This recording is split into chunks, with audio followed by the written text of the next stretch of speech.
Hello everyone, this is Sweet Chalama channel. Ragi சேமியா எப்படி make பண்ணுறதுன்னு பார்த்துடலாம். இதில் 2 டைப்ஸ் இருக்குது. வித் ஸ்பைசியும் இருக்குது, வித் ஸ்வீட்டும் இருக்குது. ஸோ இன்றைக்கி வந்து நம்ம ஸ்வீட்டை தான் மேக் பண்ண போகிறோம்.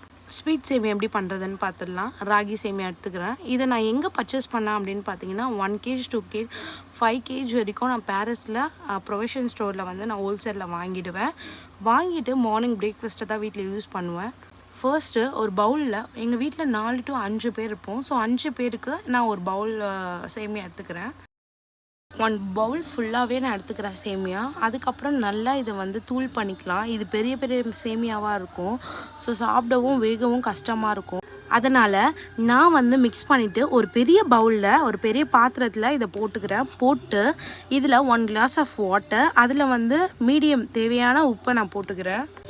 மிக்ஸ் பண்ணிவிட்டு அதில் எவ்வளோ தண்ணி தேவையோ அந்தளவுக்கு தண்ணி பதம் இருக்கணும்.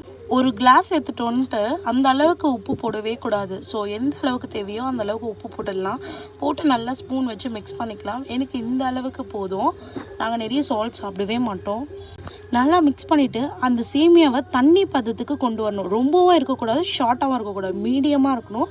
இது எப்போவுமே வந்து நான் ஸ்டீமில் தான் ஸ்டீம் பண்ணி எடுப்பேன். ஸோ இந்த வாட்டி ஃபர்ஸ்ட் டைம் நான் இட்லி பாத்திரத்தில் நான் ஸ்டீம் பண்ணுறேன். இது நல்லா மிக்ஸ் பண்ணிகிட்டே இருக்கணும். ஸோ ரொம்பவும் தண்ணி விட்ட மாதிரி ஆகிடும், ஒட்டிக்கும் எல்லாமே. ஸோ இது எல்லாமே ஒட்டாதையும் இருக்கணும், டேஸ்ட்டாகவும் இருக்கணும், நல்லா சால்ட்டும் மீடியமாக இருக்கணும்.